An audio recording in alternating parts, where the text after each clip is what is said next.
Welcome back to another episode of Run Yogi Diaries. This is your host, Santosh Shiva. If you're new to the channel, please do remember to subscribe. If you like this conversation, hit like and leave your comments below and let us know what you think. Excited to have in the house today Amit Bhosle, a ultra runner who's been at it for over a decade, starting as a road runner, transitioning into mountaineering, and then, of course, the world of ultras. And most recently, he completed his first 100 miler, and there's an interesting story behind it. He also makes sure his family is a part of his journey. We find his approach very straightforward, linear, and something easy to follow for most of us. Let's dig in, get behind the scenes. I hope you enjoyed this conversation. Hey Amit, welcome to Run Yogi Diaries. Hey Santosh, I'm glad to be here. Thank you for having me. It's a pleasure. It's a pleasure. We've been in touch for a while, and I've seen some of the amazing, stuff you do out there. You're lucky to be living amongst mountains and beautiful nature, and you make sure you make the best use of it. And been following your running journey as well. So we're here to talk about all of that. But let me maybe take a quick stab at introducing you, and then we'll go from there. Sure thing. So Amit, you have been running, of course, for about 10 plus years. You have an interesting journey of running on the road, on running ultras. You're a mountaineer, and originally from India. From Pune, I think. Did I and Bangalore, if I recall? You told me. Yeah. Uh, Yeah, Pune/Bangalore. Pune, South Bangalore. Married. You have a son. You're a parent, and you work in the tech industry. Been doing that for some time as well. Live in the Seattle area. Now, what did I miss? No, that I think that is pretty much it. I grew up in India. My dad was in the army, so we grew up all over India. Actually, I mean, we finally settled in Pune. We are Maharashtrians. And yeah, we've been living in the Seattle area. Me, my wife, and our son. He's 17 now. In the Seattle area since 2006. It's been a while here. And like you mentioned, being in the tech industry, the ideal place for me would have been the Bay Area. But the outdoors is the reason why we are in Seattle. The Pacific Northwest outdoors is just fabulous. Nice, I nice. can't say that enough. Lovely. Yeah, maybe, as we dig into the conversation, you can give us a sense of what you mean by that. For some people who are listening, who may not have an idea about exactly what's there, so we'll definitely, have you walk us through that. So, hey, maybe we should spend some time in doing a bit of a flashback here and going back in time a little bit in terms of what got you started, into running and all that good stuff. So maybe take us back, Amit. How did it all start for you? Yeah, sure. Like I briefly mentioned, my dad was in the army, right? So he was very much focused on fitness. He had his own fitness journey. And me and my elder brother, I have one sibling. He's 3 years elder to me. So my dad tried to get both of us to run, regularly a little bit. 2 miles was his ideal distance every day. So he tried getting us to run, and we would run every now and then. But I never really took to running during my growing up years. My dad even set up rules like for me and my brother that if you want something, like you want to go see a movie or you want to buy some new equipment or whatever, you have to do X number of miles of running, and then you can get it. So, so it ended up being that whenever we needed something, we would do those miles, and that's about it. So that was, just a brief look At into our least, at growing least up it wasn't a period. punishment. Yeah, Uh, you you right. didn't you didn't develop a PTSD relationship with running. That could have happened, right? It could have, yeah. But my dad used to be with us on most of the runs, but Nice. we did the running part whenever we absolutely needed to. Then after now flash forward to 2006 2008 Hmm. kind of time Hmm. frame. We had moved to the US. I had actually become quite overweight, and my son was Prosperous. right. Prosperous. Sign of prosperity. Sign of prosperity, Um, right? my son, now this is I think 2008 2009. My son was about 3 years old. I was like 210 pounds, in that range. And one time my son mentioned that, and being a 3-year-old toddler, he started to think that being fat is good. So he once mentioned to me and my wife that he wants to grow up and become fat like daddy. That's that's basically when it hit me that I need to get some things in order. So I went through a weight loss period. That time I bought a treadmill, Hmm. incline trainer. I put in a lot of work, and and I became very careful about my diet. My wife is a lifelong vegetarian. Now she's also been plant based for several years now. But her cooking also helped a lot. More healthy cooking.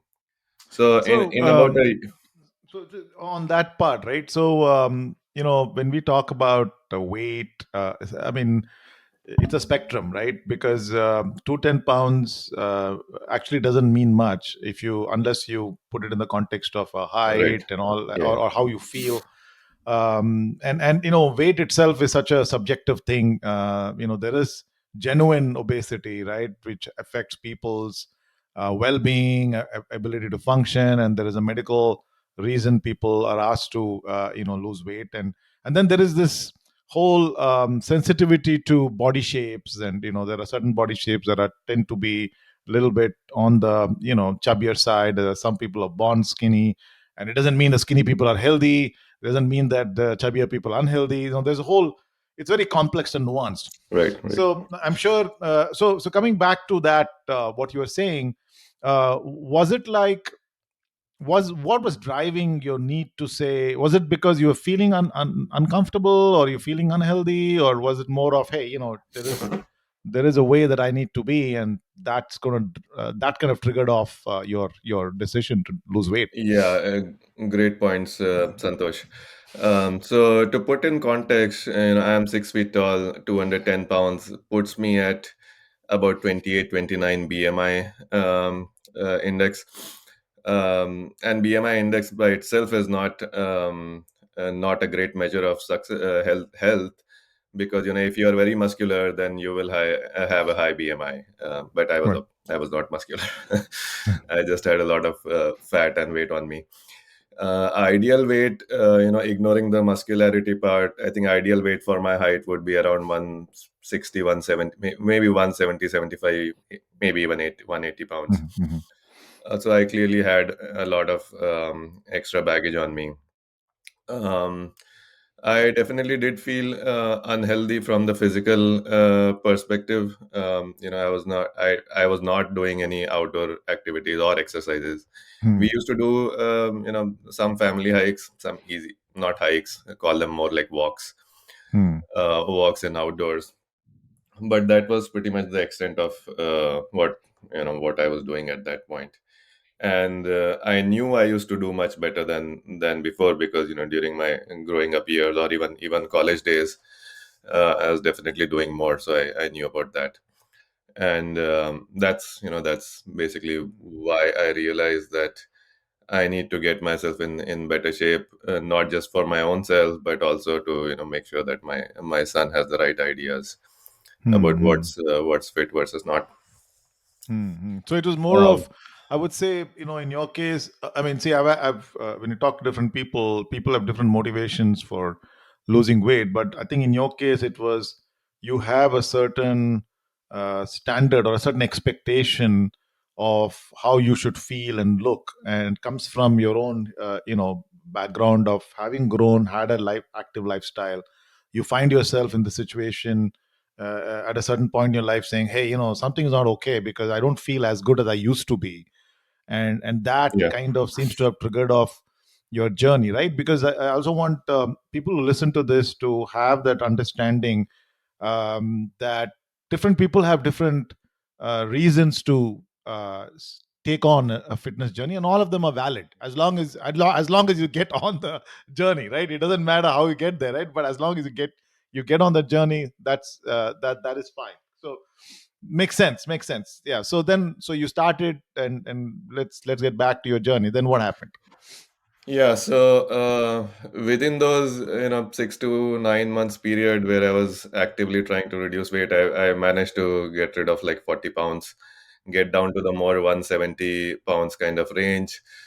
Um, and I was doing it mostly indoors on the treadmill, using the incline training, and that was more and healthier eating, or watching my Hmm. calories. I don't know if I want to put it in the healthier eating bucket, but at least I was counting calories, and my How were focus you was doing that? only How were you counting calories? Was it a app or something, or more mental math? um, well, 2008, 2009, I didn't have, I wasn't using many apps. But it was mostly, keeping an eye on what I'm eating and having a rough idea of, Hmm. Hmm. how many calories would there be. And there were some numbers around. Like sometimes when I used to have a Subway for lunch or dinner, now they have their published numbers, so I used to use Hmm. use those. Hmm. Hmm. Makes sense. But no scientific way of tracking calories. Hmm. Uh, Now after about 6 to 8 months of doing that, I kind of started getting bored of the indoor treadmill exercises, and summer also had just started up here in Seattle area. So I started doing going outdoors. Started with a 1 mile run, 2 mile run in the parks, neighborhood parks. And later that year, I visited India. I met up with some older friends. Some of them were doing marathons at that time. And then that kind of gave me an idea that I was by that time I was doing like 7-8 kilometers Hmm. distance. So that gave me an idea. Maybe I can try a 10K. I can try a half Hmm. Hmm. marathon. That's how I progressed. I had my I think then I came back in December. In Jan, I did my first 5K with Asha as a training run with them. Um, and then later that in March, and there's that festival here. I forgot the name of that. St. Patrick's Day. So I did the first, that time they used to have a 6K race here in the Seattle area. So I did that. Later that summer, I did a 10K, and And this was this what is year? 2011. Um, Hmm. and then but December of that year, I did my first half marathon Hmm. in Las Vegas, the rock and roll Las Vegas. Hmm. Hmm. Um, from there on, I did a few half marathons. I graduated to the full marathon distance in 2013, and then I think for me it was. And other thing I forgot to mention, I always liked outdoors and hiking or walking kind of activities in the on the trails on the mountains. So from there, I just thought I would. And during one of our hikes, I had seen some trail runners who were running up and down the trail, and I was actually very surprised that people even do running on trails. We can just manage to walk. So that was Right. very. I still distinctly remember that, and I even mentioned to my friend that people look at these guys, they're running they're running on the Right. trails. Right. So one thing that so while you were so I get it, that was, you were making a almost a linear progression in terms of your running, right? You started small, you lost weight, classical linear progression. Now, how are you feeling in these times? You started 6K, 10K, you went on to half, half marathon end of that year, and then signed up for a full. How are you feeling generally, physically? Were you feeling strong? Were you, you know, give us a sense of what was going on there. Yeah, these were, very initial times in my fitness journey. So I think physically I was feeling fine. I mean, Hmm. they felt great achievements at that time, obviously. But I was still not pushing myself to my limits till then. Right. The first marathon was definitely hard. I remember the classic wall at 20 mile. I definitely did experience that. Um, but I did finish it in a fairly decent time, 4 hours and a couple of minutes.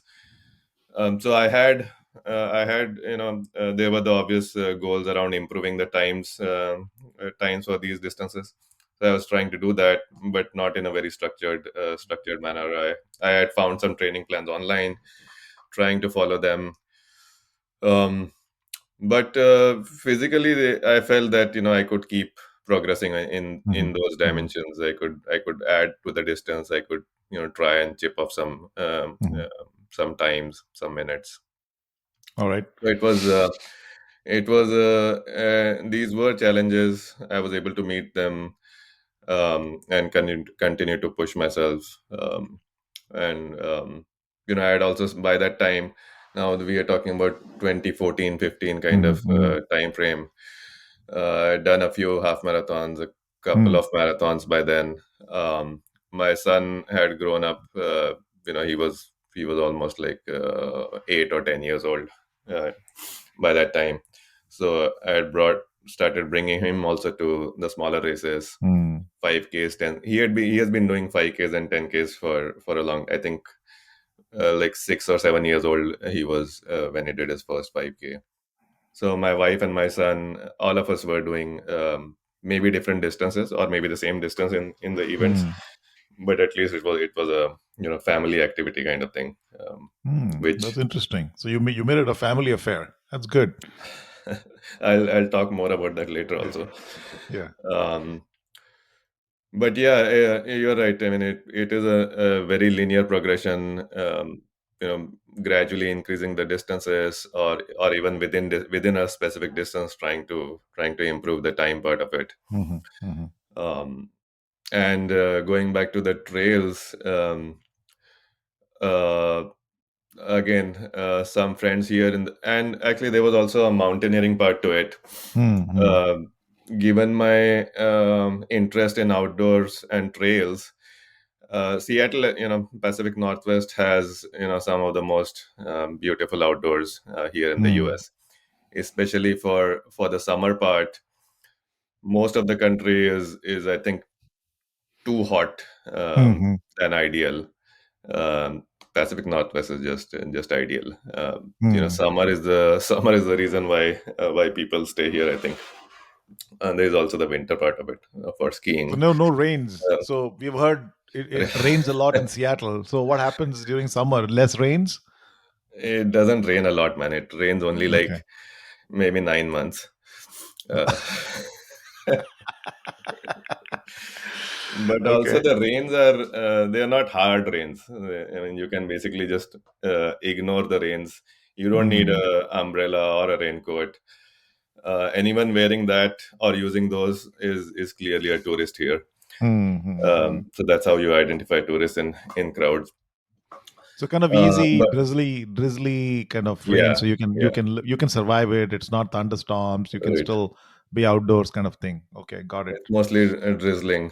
Hmm. Um, yeah, summers we don't get now. The actually, comparing to 2006-7 time frame when we moved here, those days it used to be 3 months of summer, I think. Now Hmm. we have started getting pretty much 4 to 5 months of summer. So Oh we have a wow. very decent summer. The good days start in May, June. You start getting Hmm. nice sunny days. July, August, September is beautiful summer. sometimes many days of October are also pretty good. So So it's global warming is helping you guys for sure. global warming is a real thing. Some people call it fake news, but but it's a real thing. We are seeing it here. Sure. Um, All right. So we were back. So getting back to, so you did your full marathon. You were talking about the mountaineering aspect, kind of entering your journey. Yeah, let's tell us about that. Yeah, so I had a few friends, Dhaval, who had been doing mountaineering much Hmm. before me, and then he suggested that I take a course here. So there is a Hmm. non-profit club here called the Mountaineers, and they offer a Hmm. lot of courses in mountaineering. So I did a basic alpine climbing course with them. It's a fairly lengthy course, like I think total would be about 6 months, Hmm. but very detailed instructions, in-person instructions, field trips, it's everything, right? And after about three months of instruction, the actual field trips and climbs start. So I did that course with them. It was a very good course. Then and then after that we also started doing, and Arnab was here. That's when I started doing more activities with Arnab and Dhawal, Hmm. and we Hmm. did a few climbs here in the Pacific Northwest Mountains. I did the Mount Rainier with the Mountaineers as part of Hmm. my graduation climb. And then with Dhawal and Arnab, we did more Mount Baker, Mount Hood, um, Hmm. some of the popular local mountains. St. Helens Hmm. is, well, Hmm. no, St. Helens is not in that category, but still. So how was it for you? How was Uh, summiting Mount Rainier or some of these peaks? How did you feel about them? Mount Rainier was amazing because Hmm. it is a really beautiful mountain, and Hmm.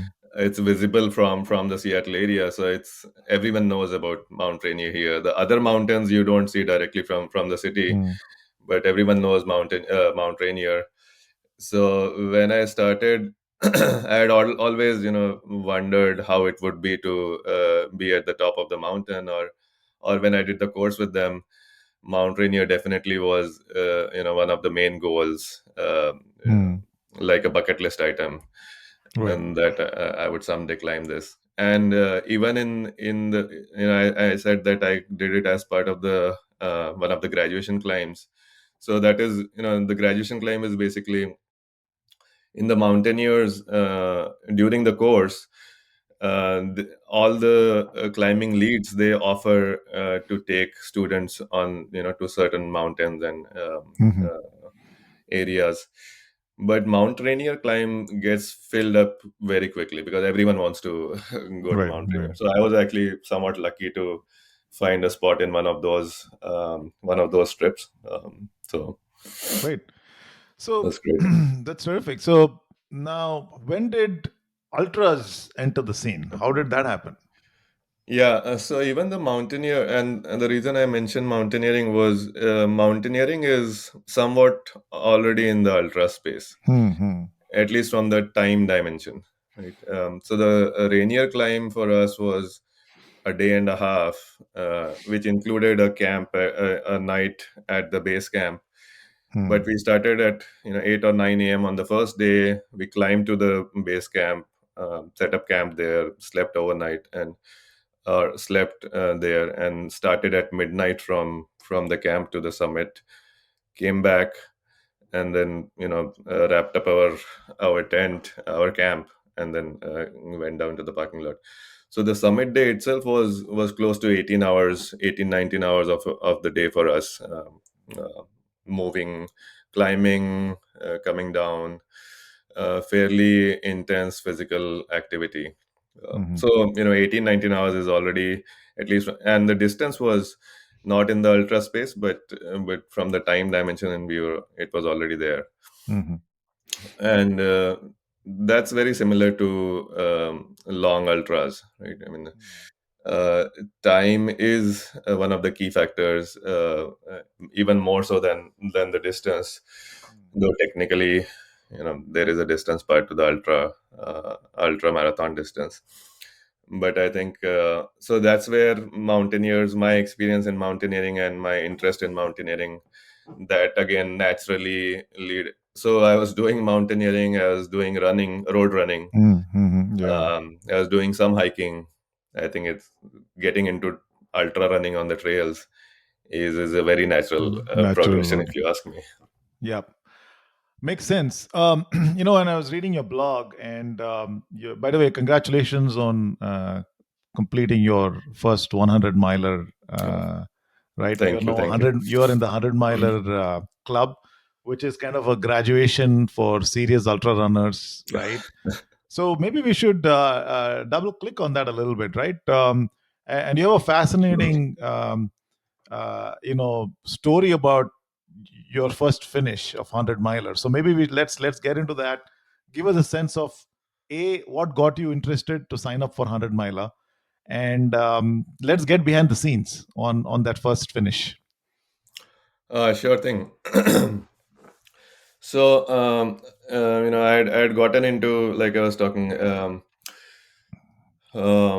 So after marathons, there are a whole bunch of trail races that happen here in the Seattle area, around Seattle area.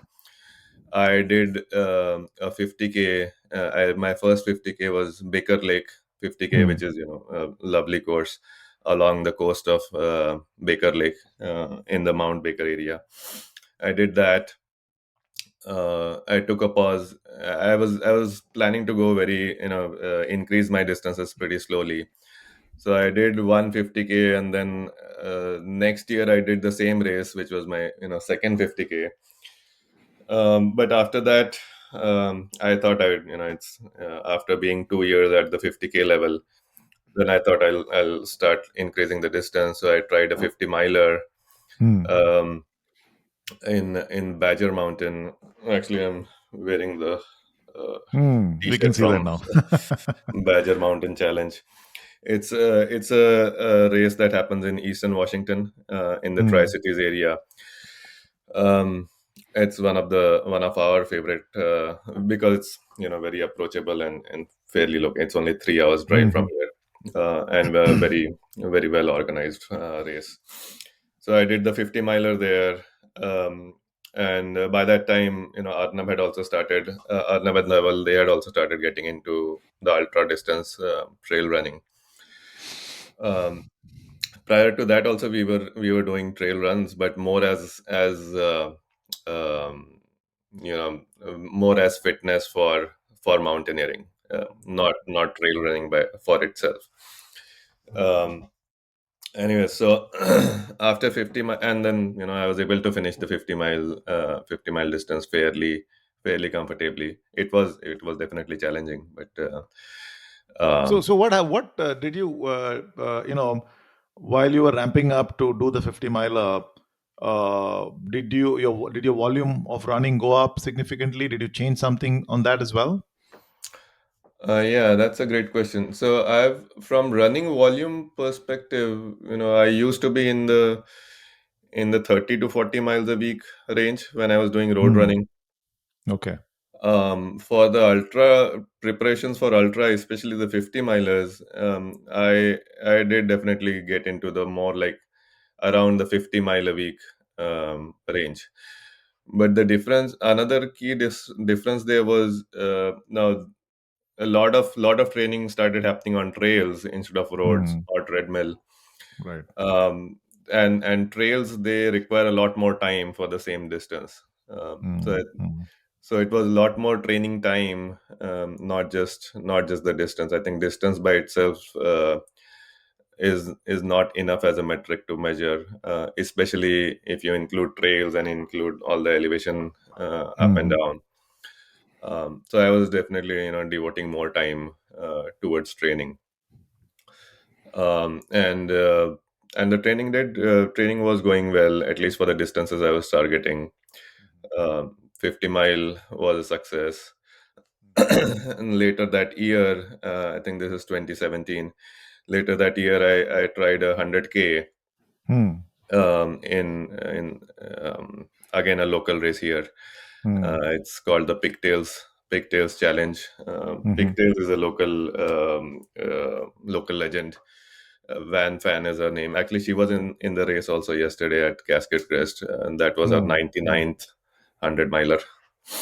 Amazing. Wow. Um, so, anyway, so I did the 100K. The 100K, this one that I did is not a technical 100. It's not a trail 100K. Hmm. It was Hmm. just more like a um, paved paved road Hmm. around a lake.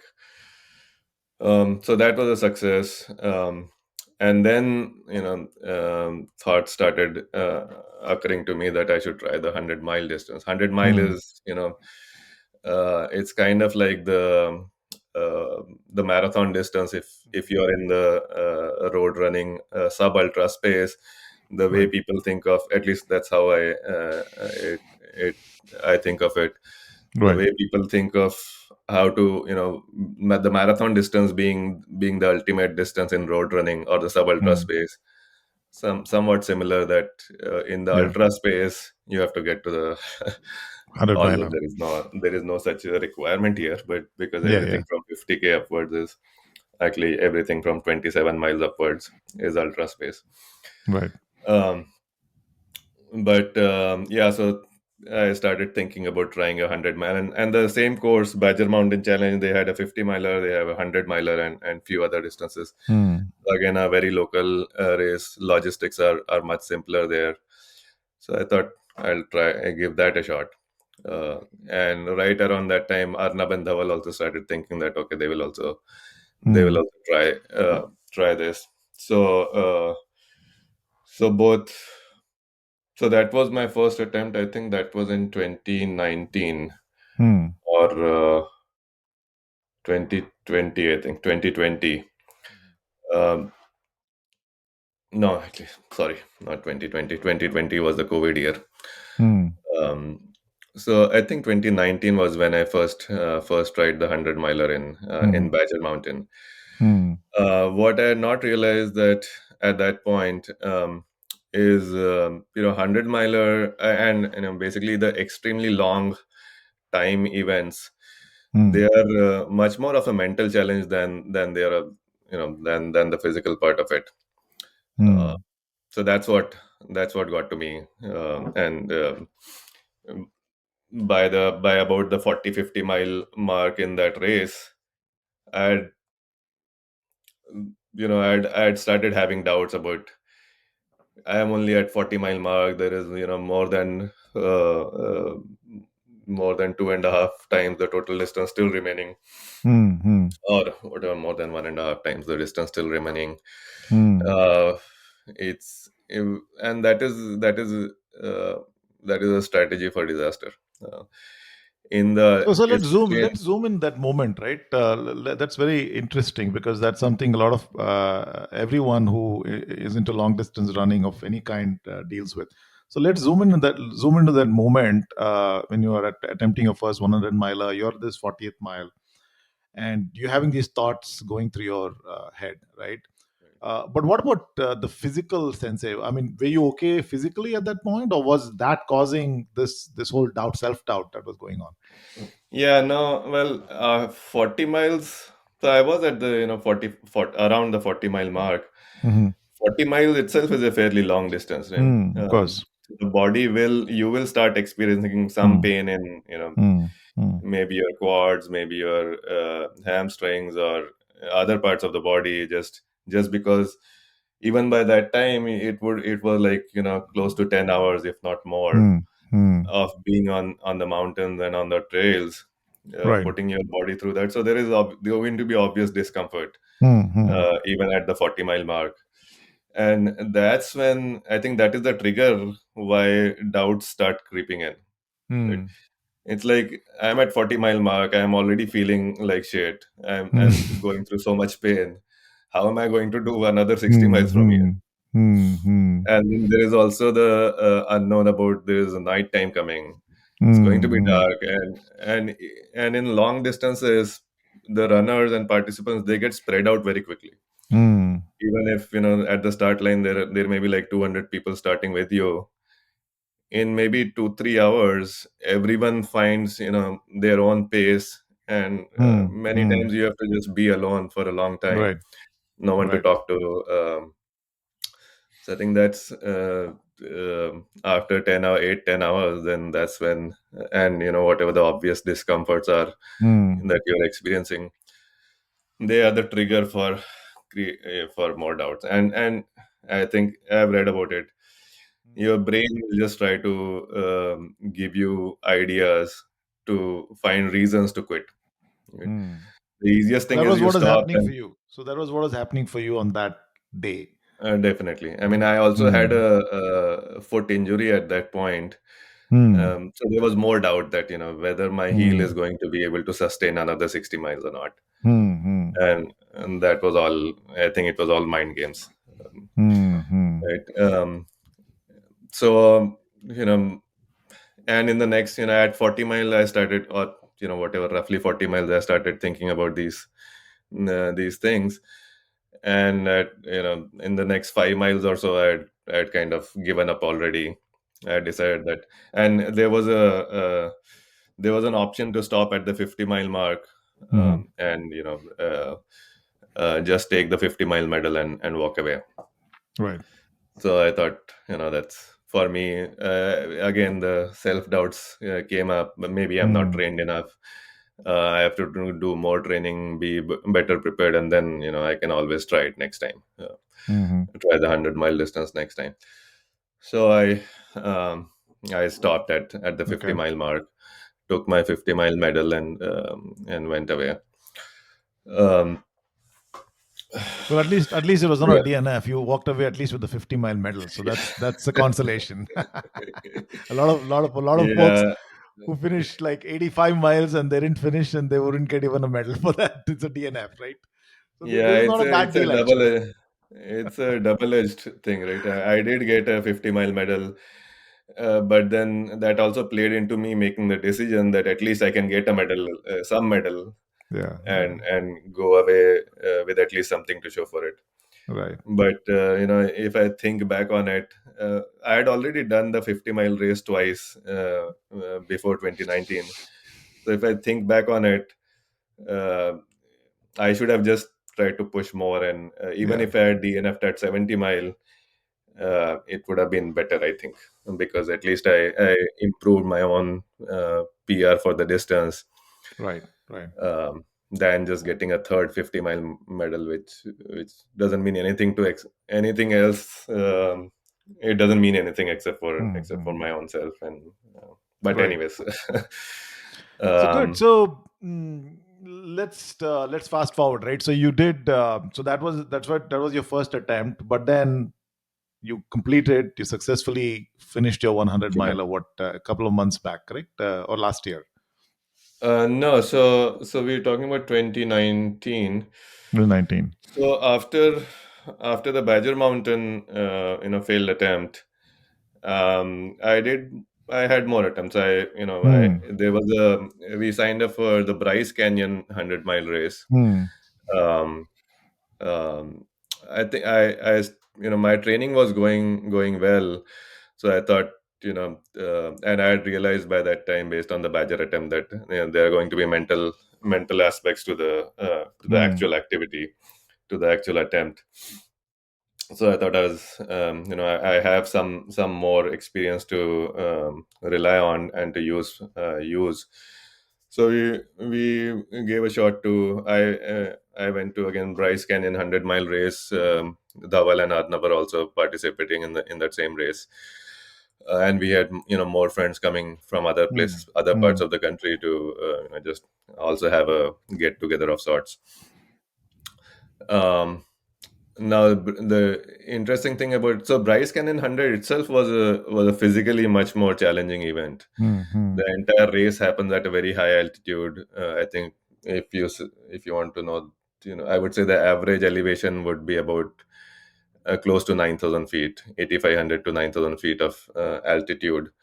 The gain and loss is about 15,000 feet in that, but the entire race happens at a fairly high altitude, and I was definitely not prepared for that altitude at all. Seattle is at sea level, We can go to the mountains here, and where we can train. You can probably get to like 3,000, 4,000 feet altitude, and you can train at that altitude. But 8, 9,000 feet is completely different. So I I did so first 35 miles of that were fairly comfortable. It was still at it was about 8,000 feet at 8,000 feet. But after that, the course climbed almost to 9,000 feet, and that climb itself was pretty strenuous. I was having a very tough time just breathing at that altitude.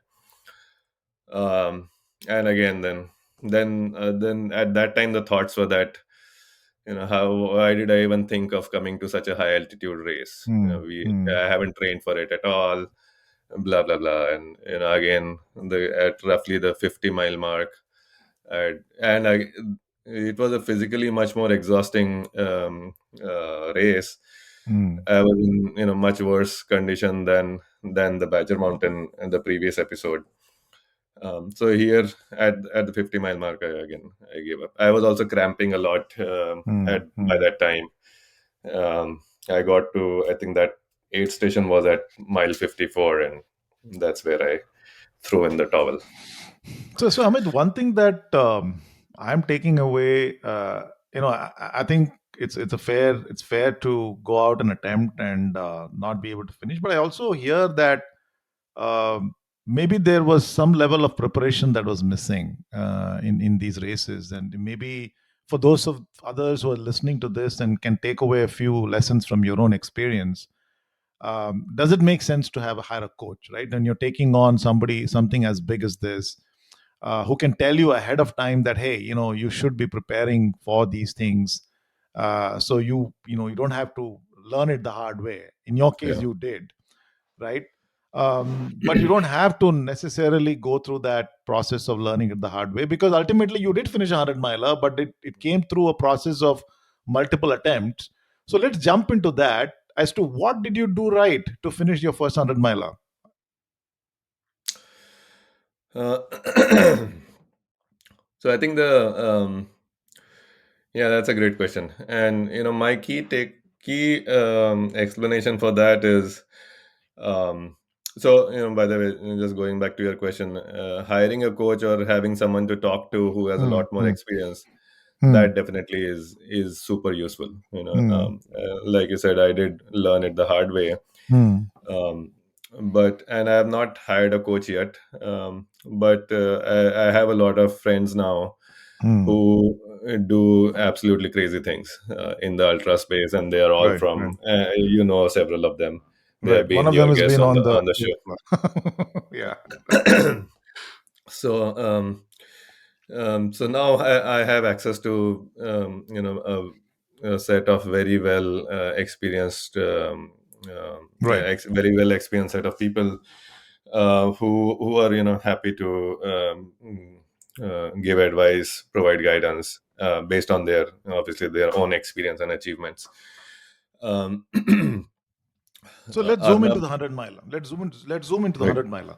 Yeah. Let take us there in terms of what did you do, like in a quick, give us a sense of what did you change to get that done after all these different So experiences where you. yeah, so physically, I think my preparation had been good right from the start. Hmm, hmm, I think the training was had been going well. I mean, except for maybe the high altitude part of it, that was a special case. But I tried some more races also, at least hmm, one hmm, more race hmm, hmm, after hmm, Bryce also, and I had DNF there also. I think what worked for me when I finally was able to get to the 100-mile finish was was the mental aspect of it. I mean, at the back of my mind, maybe subconsciously, I always had an option of not finishing the race. hmm, What's the big deal in not finishing? I tried it. Made a sincere effort, but I'm not able to do it. So hmm, what can I hmm, do? I'll stop. And what finally worked is, after multiple failed attempts, was deciding right at the hmm, beginning that no matter what, I'm not going to stop. Don't Hmm. don't give yourself an option to quit at all. Hmm. Hmm.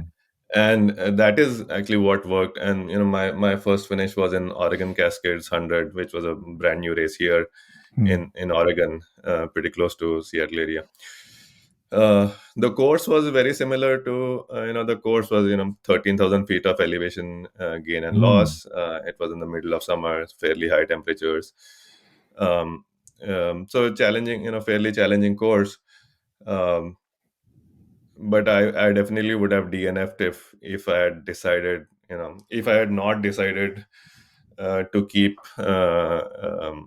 to I mean, sorry to go back on this. Too many negatives there. But if I had given myself an option to quit, I would have definitely, Yeah. quit Yeah. there Yeah. also.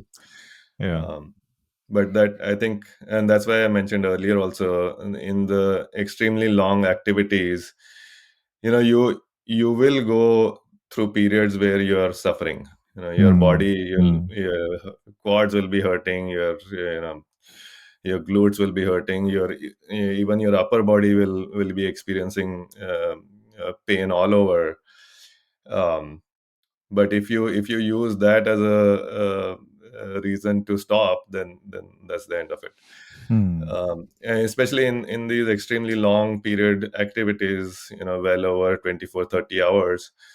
There are, it's a roller coaster. Right. You will, feel terrible at some parts of the activity, and but surprisingly, and during those low periods, you would not even imagine that you will start to feel Hmm. better. But it does happen. You go through Hmm. those low and dark periods, and if you just keep pushing through it, basically you trust your training, have faith in that, then eventually you come out of that low period. Hmm. So that's and that so that was the, That's what at least happened. from my own analysis, that was the main difference between my successful attempt and my all my DNFs. Well, congratulations. You got it done. Thank you. So you're in the Hundo Club now. Yeah.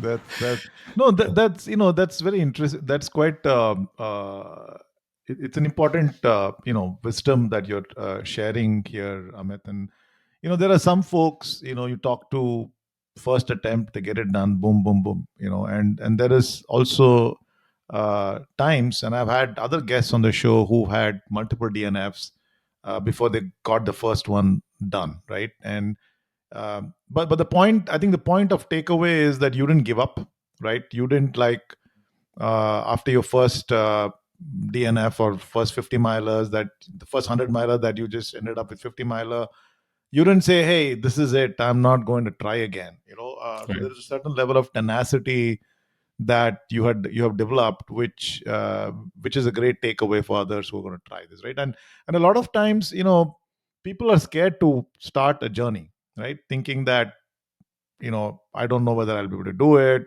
It could be as something as for somebody who's never run, it could be just a 10K or a half marathon itself, right?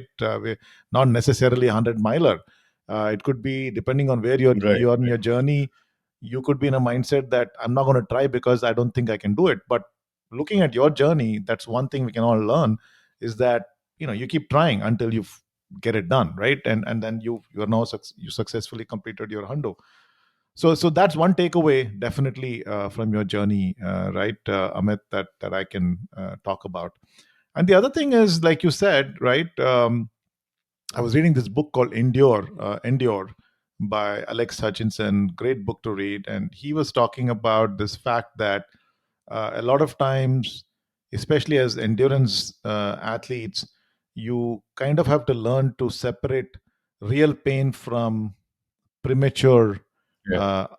alerting that happens in your brain, because by design the brain is going to panic at the slightest of discomfort. But there is a real risk, physical pain that happens, and then there is this second part, which is a premature warning system. And you have to learn to discern the two and decide how to move forward, right? And I guess in your journey that's evident as well. Yeah, I think That's a great point, actually. Even in all my training over a dozen years or more, I've had my fair share of more than my fair share of injuries. Right?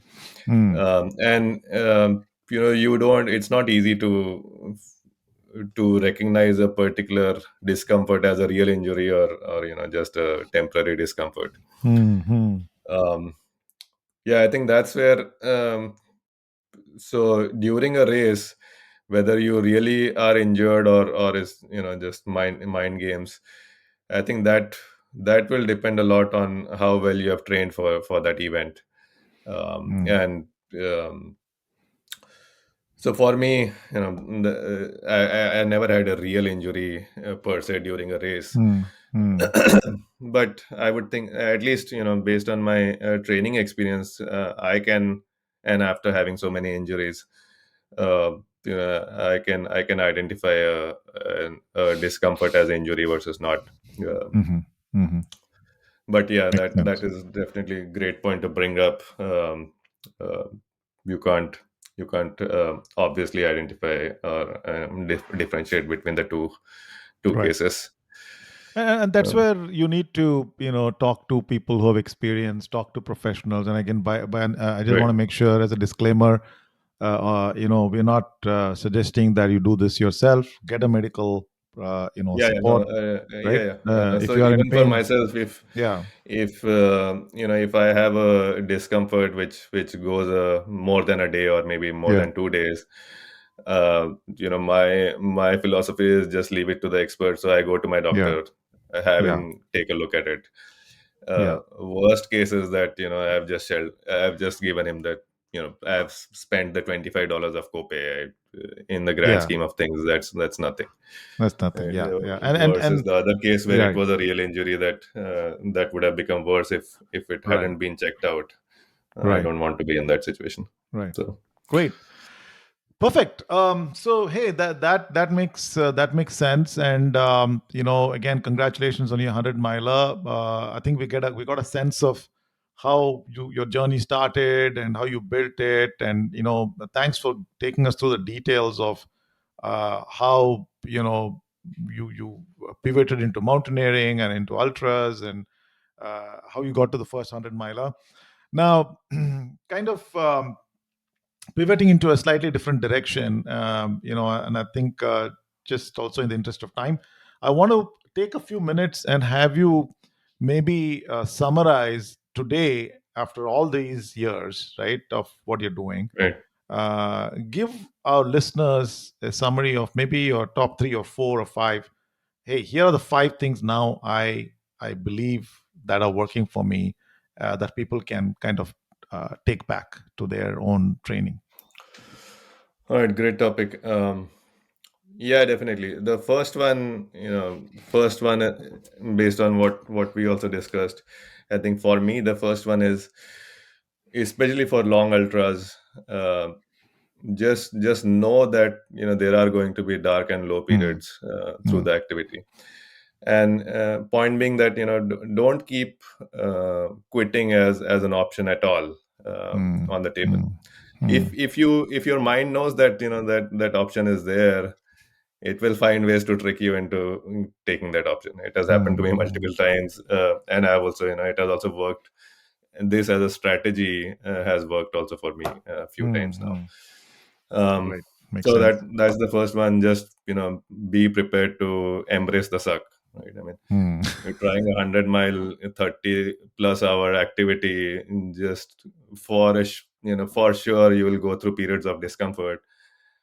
Have faith in your training, um, uh, and just yeah. just push through those low and dark periods, and know that you will come out on the other side. It's a great virtue to live by in general, not just for ultras, right? So, Just embrace the suck. It's a good tagline for just living life in general, right? yeah, Stop there are complaining, embrace the suck. there is merchandise and hats with Uh, this logo. That's where I yeah. found it very very interesting line. All right. Um, so that is the first one. More practical tips is, I was never much into cross training.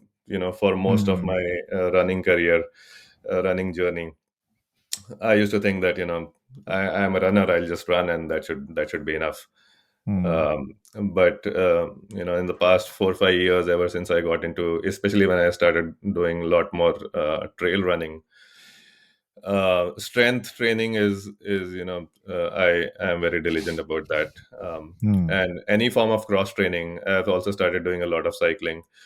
So any type of cross training, I think, is should be a part of a healthy training routine. Hmm. Um, and the strength training is also in the cross training category.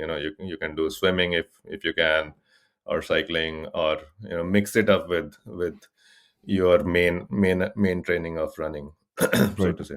But Makes sense. yeah, I've started devoting a lot of time to strength training. That also takes care of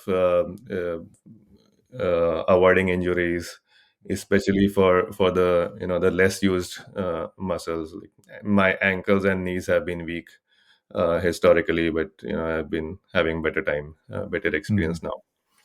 Okay. Makes sense. Um, and I think the third and final point I would like to suggest is, so especially for long distance ultra training, you need to invest a lot of time. Hmm. Your training routine, your weekends, 6 to 8 hours of runs is not rare at all.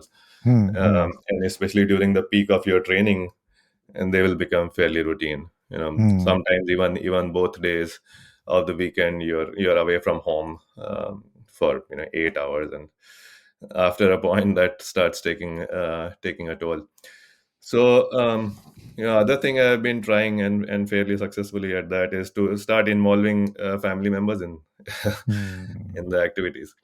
So it becomes a family activity. You get your training done, and overall, I need much fewer brownie points to do my 8 hour Hmm. runs, because 4 of those hours are with the family. So Hmm. Hmm. um, and when I am with family, sometimes the and given that everyone will be at their own pace. So a few tricks I try is, either I carry a weighted pack, so Hmm. that I can, everyone can go at the same pace, but I am also getting my extra workout. Or Okay. or if I am not doing that, then I'll run around them, or I Right. call them yo-yos. But you run ahead, after 15 minutes, you come back, find your Yeah. family again, go past them, and just run around. At least you see them Yeah. fairly frequently during that 4 hour, 3 4 hour of activity. So Yeah. Yeah. um, I call them yeah, and then productionum runs. I call them productionum because you don't, like in temples, you do productionum of the deity, so you do productionum of your family. You keep going out and coming back. Yeah, yeah, yeah, yeah, that makes sense. makes sense. And as a family, also, we've done a fair amount. We recently did a Seattle to Portland bike ride, which was a Mm, great adventure for the whole family. It also, that thing also gives you more activities as a family to do. mm, Both mm, both my son and wife, they have also done a few half marathons by now. So it's a good. The point I'm making is, I don't have to go out alone for my training, because time away from the family is one of the biggest issues mm, that is mm. involved here, that makes the training more difficult. So I'm just trying to find ways to ease that aspect. So Yeah, terrific. No, those are great top three. And I think I also want to add, I mean, if I may, on your behalf, the another thing that really stands out in your journey is that learning not quit. Right, that's a yeah, huge part of what has probably what your learning is, right, which is to say the back door is shut, you're in the race, you're going to get it done. Now I do have a question with regards to that, Amit, is so that's easier said than done, right? Now, what mantra did you develop to help you not quit? Right at that moment, you still experienced pain, you still experience all the shutting down happening. So yeah. what did you learn to tell yourself at that point so that you could keep going? Maybe you can give us the sense of that as well, so that listeners Yeah, can. great question. I think. I have started, I talk to myself that I just talk to myself about my training. And I tell myself that, Hmm. we have gone through this before.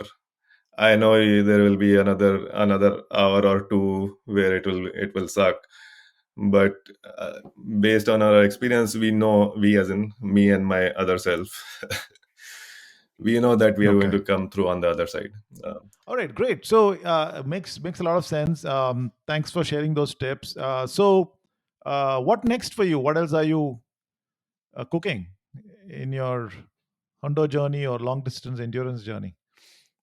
yeah, next for me. So this year I have a couple more races remaining. I'm still working towards my biggest race of this year, of all my Mm. endurance journey. I have actually one race next weekend called White River 50. It's a 50-mile race in near here. And then after that is I'm going to give a Yeah. shot to Bigfoot 200. So that's about Bigfoot 200. You've had several guests who have done it. So it's again my natural natural progression led me to that, though not exactly, but still. Right. So Amit, that's great. That's again, thanks for sharing those summary of tips and experiences. I do want to pivot into the last part of our conversation, which is a fun Q&A round. And you ready for that? Yeah, yeah. Let's go for it. All right. So, my favorite question for all my guests. I know we're all, kind of in a sense, fitness freaks. We give up a lot to pursue our passion for endurance, but we also love food. So, my first question is, what is your favorite junk food? Your indulgence. Yeah, this is a tough choice. I like a lot of junk food, Pick your but if you first want top one. if you want me to pick my first, I think I love vada pav. Hmm. It's a deep fried goodie, but I just love it. Especially in the Pune Mumbai area. Vada pav is one of the most famous fast food items there, especially with all the chutneys and the fried green chilies with that go with it. Love Yeah. it. And my wife makes it amazing at home also. So Nice. Nice. vada pav for me. All right. And the next one is, what's your favorite way to spend a lazy day when you're not training? Um, Same movies. Hmm. um, Either at home or in the theater. Not particular about that, but we like to watch TV movies,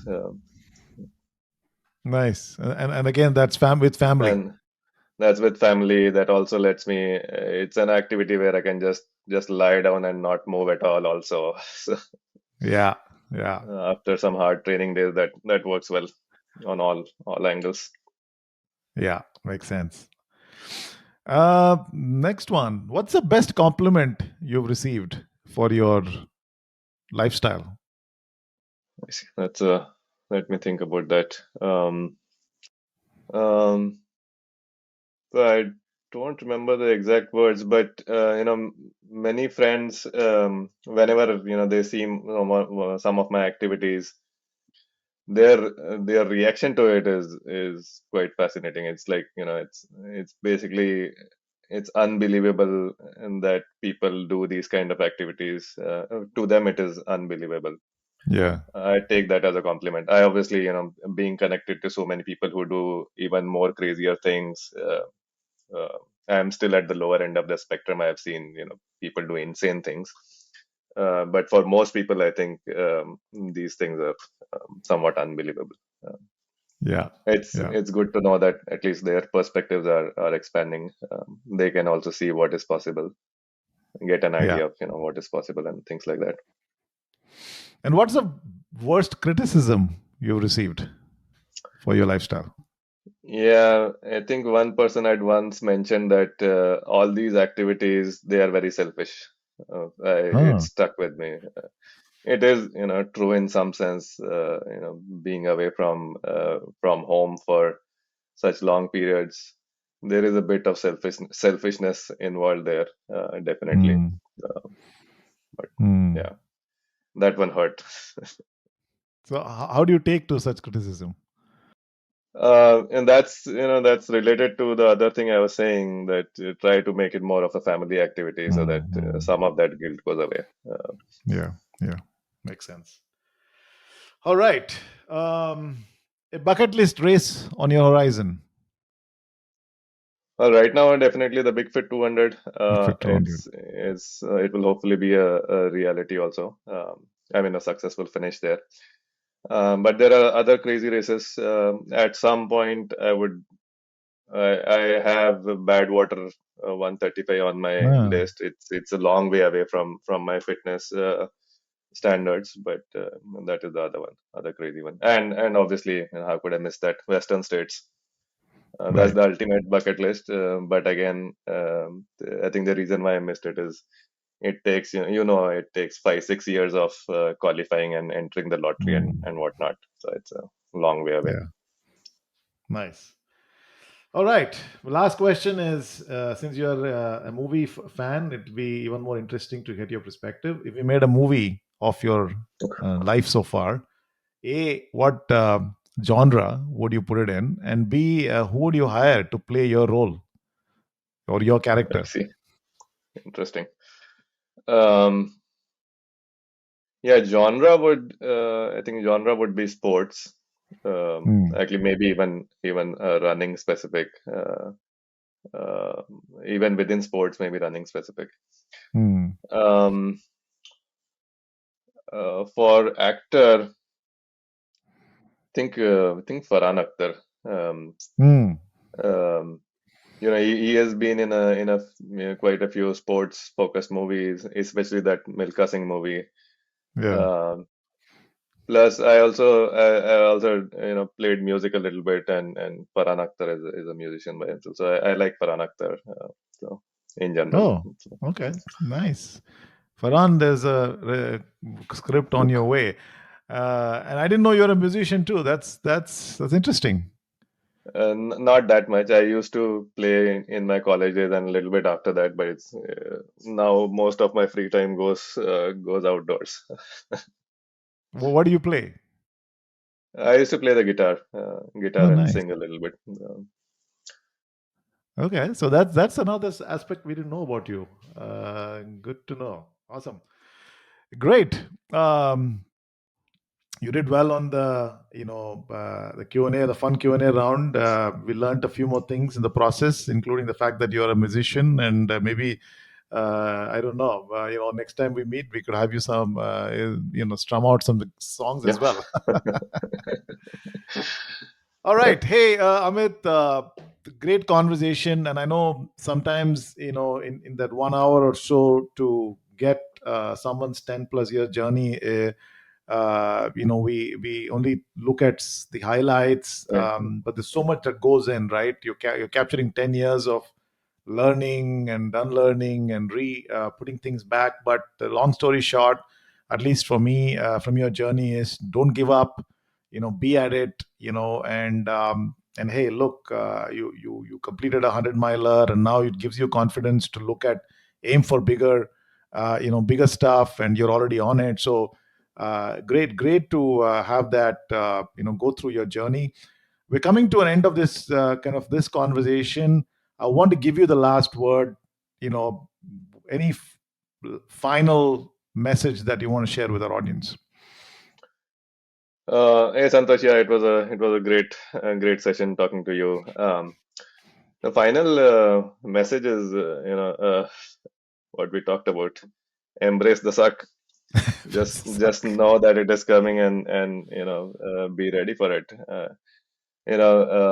Another statement I heard recently somewhere is feeling tired and exhausted is not a good enough reason to stop. Uh, Mm, it's just know that that's what you signed up for. So yeah, that's great. Nice, great, it's great message. I think it's. the fact is that a lot of us who take on endurance sports as a hobby or passion, ultimately sign up to embrace pain and embrace the suck. And on the other side, there is a high that is there, and so it makes complete sense. Amit, again, thanks for taking the time out to share with us your journey. Let you enjoy the rest of the afternoon, and we'll keep in touch, and we'll root for Yep. your future adventures. Thank you, Santosh. Also, just want to take a moment. Thank you for what you do here. It's a very noble cause, if you ask me. Just spreading the word about the Indian origin people who are trying out these ultra adventures. Thank you for spending your personal time doing that. Really appreciate Absolutely, my pleasure. Thank you. All right, it. bye All bye. right. Yeah. Bye.